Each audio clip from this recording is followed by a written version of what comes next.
Hello बच्चों, let's read this question. The question says atom X and atom Y show similar chemical properties. If number of protons present in X is 12, then find the number of protons present in atom Y. Option first 20, option second 13, option third 18 and option fourth 10. तो इस question के अंदर हमसे बोल रखा है कि x and Y जो एटम है इनकी केमिकल प्रॉपर्टीज सेम है. एक्स के अंदर प्रोटॉन्स का नंबर 12 है तो वाई के अंदर प्रोटॉन्स का नंबर फाइंड आउट करना है. तो बात करते हैं हम लोग की कंसेप्ट की यदि बात की जाए की कंसेप्ट, तो हमारे पास की कंसेप्ट क्या होगा. सबसे पहले तो हमें यह पता होना चाहिए कि किसी भी एटम के लिए जो केमिकल प्रॉपर्टीज होती हैं, केमिकल प्रॉपर्टीज ये डिपेंड करती हैं किसके ऊपर, वैलेंस इलेक्ट्रॉन्स के ऊपर.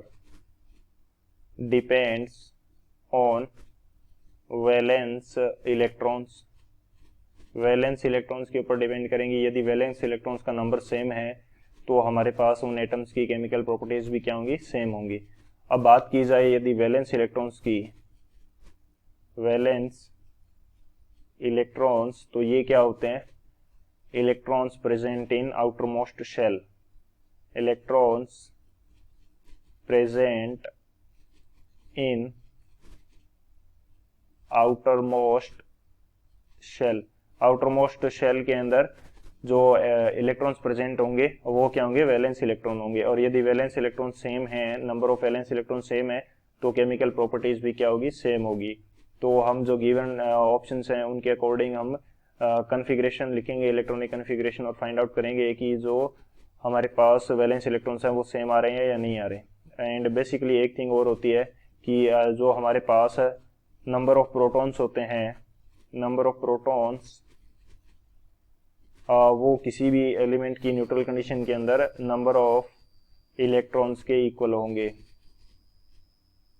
नंबर ऑफ इलेक्ट्रॉन्स के इक्वल होंगे. तो ये दो हमारे की कंसेप्ट हो जाएंगे. इन दोनों की कंसेप्ट की हेल्प से इस क्वेश्चन को सॉल्व करते हैं. अब यदि बात करी जाए सॉल्यूशन की, तो हमें बोल रखा है कि जो एलिमेंट एक्स है उसके अंदर नंबर ऑफ प्रोटॉन्स 12 हैं.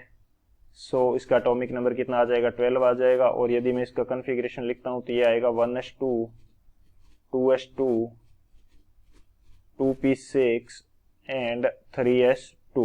सो इसके आउटर मोस्ट शेल में इलेक्ट्रॉन कितने हैं, 2 हैं.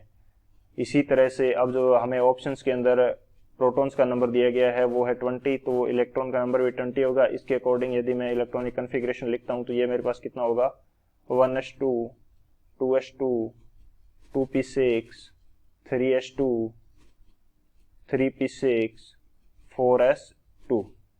क्योंकि 3p6 के बाद में क्या भरा जाएगा, 4s भरा जाएगा, ना कि 3d. एंड अब हम बात करते हैं 13 की. तो 13 के अकॉर्डिंग इलेक्ट्रॉनिक कन्फिग्रेशन क्या हो जाएगा, 1s2, 2s2, 2p6, 3s2, 3p1. And 18 की यदि बात करें तो 18 के अकॉर्डिंग हमारे पास क्या होगा, 1s2, 2s2, 2p6, 3s2 and 3p6. ये 18 के अकॉर्डिंग हो जाएगा. 10 के अकॉर्डिंग यदि देखें तो ये हमारे पास क्या होगा, 1s2, 2s2, 2p6. अब देखते हैं कि इनके अंदर आउटर मोस्ट शेल के अंदर इलेक्ट्रॉन्स कितने हैं, या वैलेंस इलेक्ट्रॉन्स की बात करें, वैलेंस इलेक्ट्रॉन्स, तो उनका नंबर कितना है, x12. यानी कि x के अंदर नंबर ऑफ वैलेंस इलेक्ट्रॉन्स वो हमारे पास कितने हैं, आउटर मोस्ट शेल है 3s, यानी कि 3 जिसका क्वांटम नंबर है, प्रिंसिपल क्वांटम नंबर, वो हमारा आउटर मोस्ट शेल है. उसके अंदर नंबर ऑफ इलेक्ट्रॉन्स कितने हैं, 2 है. 20 वाले के अंदर बात की जाए तो आउटर मोस्ट शेल के अंदर इलेक्ट्रॉन्स कितने हैं, 4s2 के अंदर 2 है, तो आउटर मोस्ट शेल के अंदर टोटल इलेक्ट्रॉन्स कितने हैं, 2 है.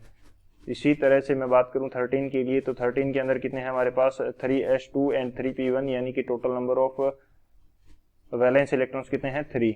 इसी तरह से 18 वाले में बात की जाए तो इसके अंदर वैलेंस इलेक्ट्रॉन हो जाएंगे 3s2 एंड 3p6, यानी कि 8 इलेक्ट्रॉन्स. और 10 की बात की जाए तो इसके अंदर भी कितने इलेक्ट्रॉन्स हैं, वैलेंस इलेक्ट्रॉन्स 8 इलेक्ट्रॉन्स हैं. सो x12 के अंदर 2 इलेक्ट्रॉन्स आ रहे थे और सेम वैलेंस इलेक्ट्रॉन का नंबर है जिसका प्रोटॉन नंबर कितना है, 20. तो इन दोनों के अंदर सेम है, तो इन दोनों की केमिकल प्रॉपर्टीज क्या होंगी, सेम होंगी.